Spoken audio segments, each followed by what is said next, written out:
জয় Bangla.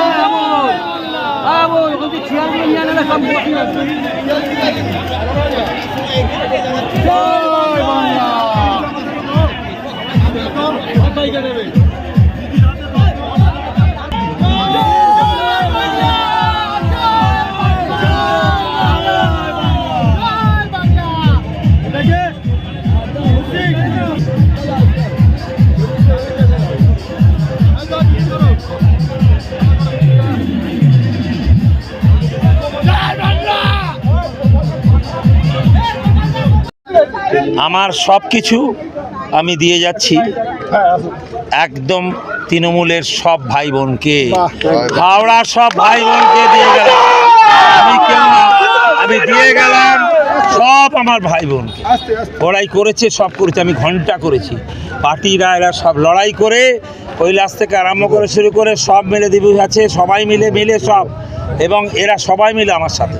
Party আমাদের একটা দল নয়, আমরা পরিবার। তৃণমূল কংগ্রেস, ওখানে হিন্দু মুসলিম চলবে না। মোদি এবার বাড়িতে যদি চা খেয়ে না, তোমার আর কিচ্ছু নেই, শেষ সময়। আর ধ্যান করো, ভালো লাগবে। আর শুভেন্দু অধিকারীকে বলি, দিদির পায়ে তো বড় হয়েছ, দিদিকে গালি দিলে তো আজ কি হলো, ঘন্টা বললো, ঘন্টা ন্যাকামো হচ্ছে। হ্যাঁ, বিজেপি একটা দল, সবচেয়ে নোংরা দল ভারতবর্ষের, বিজেপি সবচেয়ে নোংরা দল। এরম ব্যাপার, প্রাইম মিনিস্টার লাফালাফি জ্ঞান নিচ্ছে, কোথায় নাচছে, আহা কি সুন্দর দেশটা। কি আসল কাজটা তো আমরা করি, তৃণমূল তো করে সবার জন্যে, ওরা কোনোদিন করেছে। আর ওই ভদ্রলোক, ওকে আমি আর ছাড়বো না। এই ভদ্রলোককে দিদি এমন সুন্দর করে তৈরি করেছিল, হ্যাঁ, সেই লোকটা দিদিকে গালি দিচ্ছে, মমতা দিকে গালি দিচ্ছে, এর চেয়ে লজ্জা কিচ্ছু নেই। এত কুৎসার পরেও 2019-এর থেকে ব্যাপক ফল করেছে, কাজ করেছে, মানুষের সাথে রয়েছে, সবাই মিলে রয়েছে, টিম রয়েছে। আমাদের তৃণমূল, আমি বলছি তারা পরিবার। প্রসন্ন ব্যানার্জি ইজ দ্য বেস্ট। আমার দুঃখটা কোথায় জানিস, প্রাইম মিনিস্টার যখন গাড়ি দেয়, দিদি ও দিদি নাকাম হচ্ছে একটা মানুষ। কথায় মমতা চোর বলে, আজকে কি বলবেন? আজকে পুরো টিমটাই চোর, ওরা সব কটা চোর। আরে পকেটে মাল ছিল কোথায় ছিল? ওই গ্রামে থাকতিস তো, সব তুলে নিচ্ছিস। এবার আর হলো না, এবার তোকে দিল্লি যে থাকতে হবে। এখানে পাত্তা পাবি না, বাংলায় পাত্তা পাবে না, কেউ পাবে না।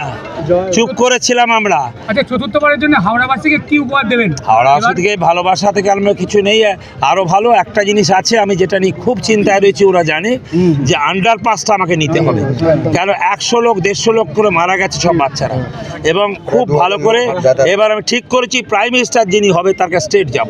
রেল মিনিস্টারকে 4 বার বলেছিলাম, ন্যাকামো করেছেন এবং বলেছেন আমি করে দিচ্ছি বলে আর করেনি। আমি এও বলেছি আমি টাকা দেবো, আমি এমপিএলআর টাকা দেবো, আপনি আমাকে রাস্তাটা যেতে দিন, আন্ডারপাস। তুই বিশ্বাস কর, একদিন আমি যাচ্ছিলাম ওখানে সাঁকড়াইলে, আমি 1 ঘন্টা আমি দাঁড়ালাম, অ্যাম্বুলেন্স দাঁড়িয়ে, সব দাঁড়িয়ে থাকে। এটা আমার ফার্স্ট লড়াই, এটা আমার একদম ফার্স্ট লড়াই, তোকে বলি, আমি বলছি এটা আমার ফার্স্ট লড়াই। কারণ হচ্ছে এইটা আমার যতদিন না হবে আমি ছাড়বো না। কারণ আমি বলছি, ওরা দিয়েছে পাঞ্জাবে এক সময়, ওরা দিয়েছে গুজরাটে, আমি দেখে এসেছি আন্ডারপাস, কোনো অসুবিধা নেই। এরা বাংলাকে দিতে চায় না, এবার জোর করে নেবো 30। তবে কি বাংলার বঞ্চনার বিরুদ্ধে রায় দিয়েছে মানুষ?